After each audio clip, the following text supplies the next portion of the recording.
All right, joining us now with more reaction, the author of a brand new explainer for the U.S. Constitution and other patriotic documents, Amazon.com, Hannity.com, bookstores around the country, Fox News legal analyst Gregg Jarrett, along with Harvard Law professor Alan Dershowitz and former acting U.S. Attorney General Matt Whitaker.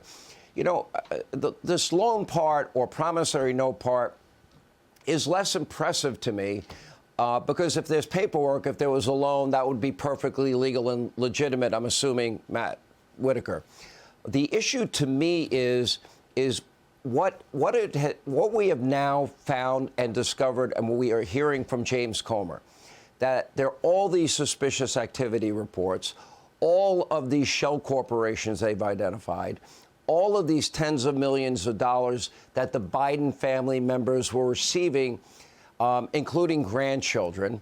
The money seems to be shuffled from company to company, but the companies don't seem to have any real purpose. They're not providing any goods or services that we can ascertain. The question is, why was this family being paid tens of millions of dollars? And seemingly, we can find no work that they offered in exchange for that. Then you go to Devon Archer's testimony, which is, number one, Joe Biden did talk to the foreign business partners of Hunter, at least 20 times that he knows of. We know about the meetings at Cafe Milano. And then the question becomes, you know, was this access, you know, was this to play for access here, especially if you cannot identify any services rendered? Yeah, Sean, this is a really good way for the Biden family to support itself, because you see the people that are getting the loans, the people that are getting the money, the people that are the beneficiaries of all these LLCs and all these wire transfers, all are in the Biden family. And this is how Joe, it appears, figured out how to take care of his family. And on a meager salary of a senator, of a vice president, and now president, you know, you can't support all of these folks. But what you can do is you can structure these transactions, have your son and your brother out there that are conducting business because of their relationship with you and their familial relationship with you. And so it is very clear to me that if this, you know, we would call this organized crime in any other context but the Biden family business. And that's what concerns me the most, is that this is exactly the way organized crime has structured their deals. And this lack of curiosity by the Department of Justice is incredibly disappointing, to say the least. But it's, you know, at some point in time, this entire story is going to be revealed, and it is disgusting. All right, let's get your take, Professor Dershowitz here. Look, can we identify any services rendered for the money that James Comer, the House Oversight Committee, is talking about here? Because they're talking about tens of millions of dollars. I don't see any services rendered. Do you? No, and if there were, he wouldn't be qualified to render them. There are two big questions. Number one, does the special counsel for Hunter Biden have jurisdiction beyond Hunter Biden that would extend to the President of the United States? And if not, there ought to be a special counsel appointed to investigate beyond Hunter Biden. The Hunter Biden part of it is only a small part. Look, John Solomon is a great investigative reporter. I have found that his conclusions are almost always validated. And there's enough smoke here to appoint a really distinguished, outside of the Justice Department, not somebody who's in the Justice Department, special counsel to look at the relationship between Hunter Biden, Joseph Biden's brother, the entire family. I'm a Democrat. I hope they clear him. If I were Joe Biden, I would want a special counsel because there's so much smoke. But the American public has the right to an investigation not done by the Justice Department and not done by Republicans in Congress, but done by a special, independent person who has great integrity. We want to know the truth. Okay, but the problem is I don't believe we've had that, Gregg Jarrett. David Weiss, I mean, we had the conflicting... He even was conflicted himself. He gave one story to Lindsey Graham, one story to Jim Jordan about whether he had authority to bring charges in jurisdictions like D.C. and California. So then, of course, he becomes special counsel, but he's also the guy that let the statute of limitations pass.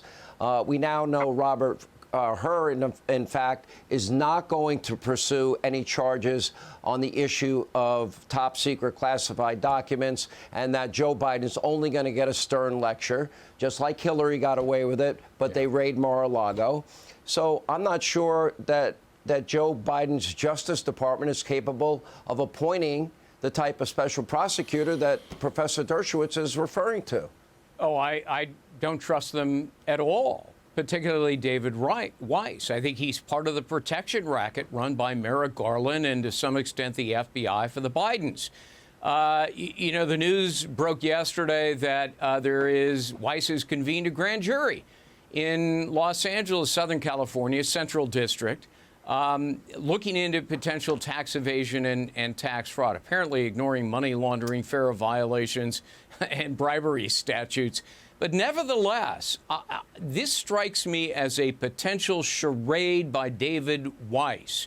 I mean, this is the guy who tore up an agreement to bring 6 serious felony charges against Hunter Biden, gave him immunity in a sweetheart plea deal. It was only a federal judge that forced him to bring the gun charges, and it appears that Congress, by uncovering incriminating evidence, has forced his hand to convene a grand jury in California. But, you know, I'm not fooled by this. You know, a grand jury is secret. If a guy like Weiss, as the prosecutor, presents apathetic case and feeble evidence and doesn't push for an indictment and, in fact, stands idly by and doesn't say one way or another, or not so subtly tells the grand jurors don't indict, like a ham sandwich, you know, they won't indict. And so this strikes me as a potential farce here and window dressing so he can say, oh, gee, I tried, but it was those grand jurors. Exit question, same question for all three of you. On a scale of 1 to 10, based on all we know about Joe lying, never talked to his son, brother, anybody for that matter about foreign business deals, knowing this testimony that, in fact, he participated in calls, knowing about Burisma, knowing about the WhatsApp message, how much legal trouble is Joe Biden likely in? Scale to 1 to 10, Matt Whitaker. I think he has very low exposure to any criminal culpability, but certainly he has a lot of political liability right now.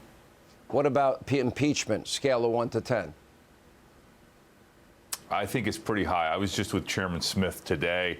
I think they are doing a deliberate investigation, and they're going to have the goods to impeach before, you know, this Congress ends. Professor, sorry. Here's my idea. Let the House Judiciary Committee, controlled by Republicans, give the Justice Department a list of 10 names of special counsel, Democrats and Republicans, nonpartisan, and let the Attorney General pick from that list of 10 names. He'll never do it. He'll never do it, ever. Not this AG. He's been politicized. Have a special counsel here. I think the odds on impeachment here are 0. But the odds on some kind of criminal liability are, you know, a 3 or 4. I'd like to reduce it to a 0. But I want to see a real independent, some former college, university. I hear what you're saying. I don't think that's going to happen. All right, we got to get to Greg. Greg, you get the last word. The record is replete with instances of Joe Biden aiding and abetting the influence peddling schemes of his son. The media misses the point when they say, oh, no money went to Joe. It doesn't have to. Look it up, 18 U.S.C. 201. If you confer a benefit in exchange for money to another person or entity other than yourself, that is a 1 to crime. 10. 1 to 10, legal liability, impeachment liability. Well, legal liability with the Department of Justice, next to 0. I agree, it's a pretty high probability on impeachment. All right. I think you have the right answer. Professor Dershowitz, I know your heart's in the right place. Not with this Attorney General. That department has been weaponized, sad to say. Hey, Sean Hannity here. Hey, click here to subscribe to Fox News YouTube page and catch our hottest interviews and most compelling analysis. You will not get it anywhere else.